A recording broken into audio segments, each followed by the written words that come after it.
नमस्कार। आज हम महाजनपद युग के बारे में जानकारी प्राप्त करने जा रहे हैं।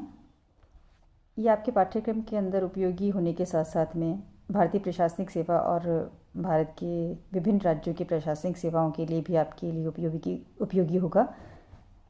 आइए हम महाजनपद युग के बारे में जानकारी प्राप्त करते हैं। वैदिक काल के प्रारंभ में राजनीतिक संगठन का मुख्य आधार जन थे। प्रारंभ में इन जनों का कोई सर्वथा निश्चित स्थान नहीं होता था। अपनी आवश्यकताओं के अनुसार ये स्थान परिवर्तन कर लिया करते थे। इस प्रकार इनका कोई भौगोलिक आधार नहीं था, पर जल्दी ही ये जन हैं निश्चित स्थानों पर बस गए। उत्तर वैदिक काल तक इनका भौगोलिक आधार बना, जिस कारण उन्हें जनपद कहा जाने लगा। जनपद का अर्थ है जन द्वारा अधिकृत क्षेत्र। जन यानी कि कबीले। जनपद का नाम प्राय उनके जन या कबीलों के नाम पर ही होता था। प्रारंभिक बौद्ध ग्रंथों के अंदर, जैन ग्रंथों में, पुराणों के अंदर तथा अन्य ग्रंथों के अंदर भी इन जनपदों की चर्चा हमको मिलती है। इसके अंदर सर्वाधिक जो महत्वपूर्ण हैं वो बौद्ध ग्रंथ और जैन ग्रंथ हैं। इसके अंदर भी जो बौद्ध ग्रंथ हैं वो अपेक्षाकृत प्राचीन मालूम पड़ते हैं, हमें दिखाई देते हैं। बौद्ध ग्रंथ के अंगुत्तर निकाय में 16 जनपदों की सूची दी गई है।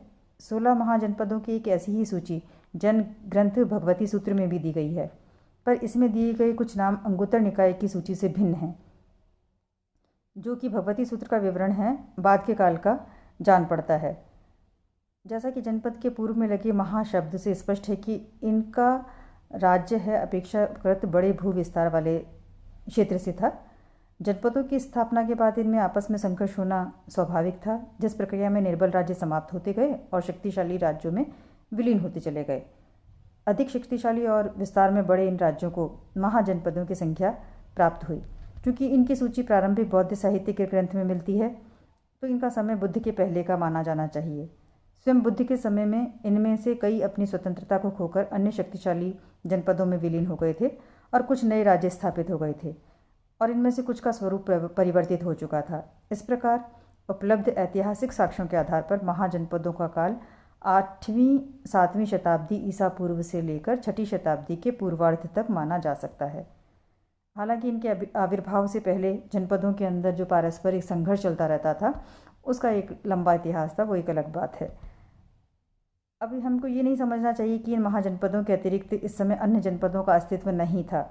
यानी कि ये जो 16 महाजनपद थे, इनके अलावा भी कई सारे और जनपद थे, लेकिन बौद्ध धर्म और जैन ग्रंथों ने दुर्बल और सीमा विस्तार में छोटा होने के कारण इन जो अन्य जनपद थे उनको महत्वपूर्ण नहीं माना, और केवल जो बड़े अपेक्षाकृत जो बड़े महाजनपद थे उनका ही उल्लेख किया है। इन महाजनपदों में कुछ में राजतंत्रात्मक शासन प्रणाली थी, जबकि कुछ महाजनपदों में गणतंत्रात्मक शासन विधान का भी प्रचलन था।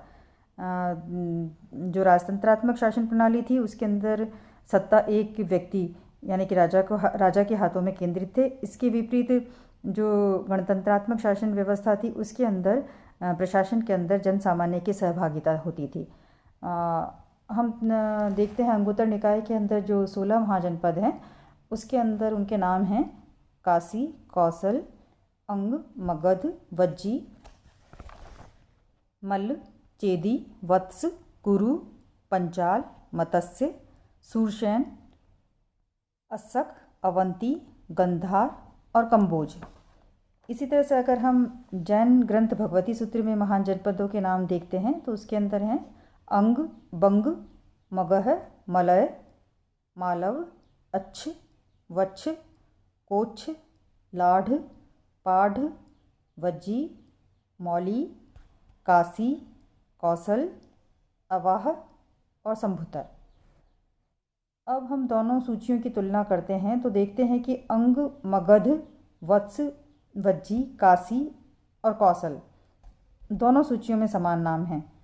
और जैसा कि डॉक्टर हेमचंद राय चौधरी का विचार है कि भगवती सूत्र का मालव संभवतः अंगुत्तर निकाय का अवंती है और मौली संभवतः अंगुत्तर निकाय की सूची में मल्ल का ही बिगड़ा हुआ रूप है। तो ये जो भिन्नता है इनके नामों के अंदर, ये इसलिए हो सकती है क्योंकि बौद्ध ग्रंथ है अंगुत्तर निकाय, ये अपेक्षाकृत काफ़ी पहले का है, और जैन ग्रंथ है भगवती सूत्र वो बाद के समय का है। तो उस समय के अंदर पहले वाले ना जो महाजनपद हैं उनका वर्चस्व या फिर महत्व है वो कम हो गया हो, इस तरह से इनके नामों के अंदर भिन्नता हो सकती है। तो हम देखते हैं कि इस समय देश के अंदर बहुसंख्यक देश है इस समय बड़े और छोटे कई सारे जनपदों में बटा हुआ था। इनके अंदर भू विस्तार के लिए लगातार संघर्ष चलता रहता था। कोई भी ऐसा शक्तिशाली राज्य नहीं था जिसकी प्रभुता को अन्य जनपद स्वीकार करते हों। सभी के सभी हैं अपनी सीमा और शक्ति को बढ़ाने के इच्छुक थे।